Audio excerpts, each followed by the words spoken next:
Hezbollah has now fired several missiles from Lebanon into northern Israel, officially joining the fight 2 days after the U.S. and Israel launched strikes on Iran that killed Supreme Leader Ayatollah Ali Khamenei.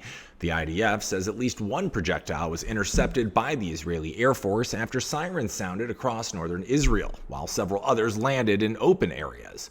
Now, no immediate reports of injuries or damage yet, but Israel has already begun retaliatory strikes across Lebanon, including in Beirut. Now, Hezbollah quickly claimed that responsibility, calling the missile launch retaliation for Khamenei's killing.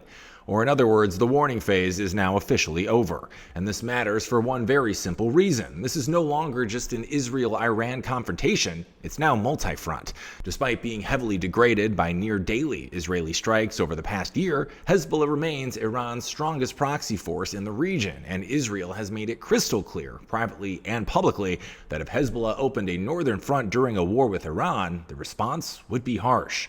The IDF spokesperson didn't mince words, saying Israel is conducting powerful strikes against Hezbollah targets and is prepared for a multi-front scenario under Operating Roaring Lion.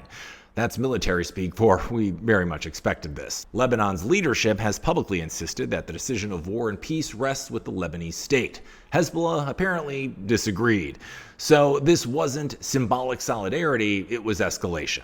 And once a proxy war stops pretending it's a proxy war, containment gets exponentially harder moving forward.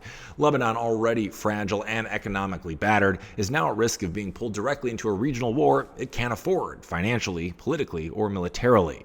The next 48 hours won't be about statements, they'll be about how far Israel decides to push back and whether Iran escalates again in response. Because this is no longer theoretical, the second front just opened.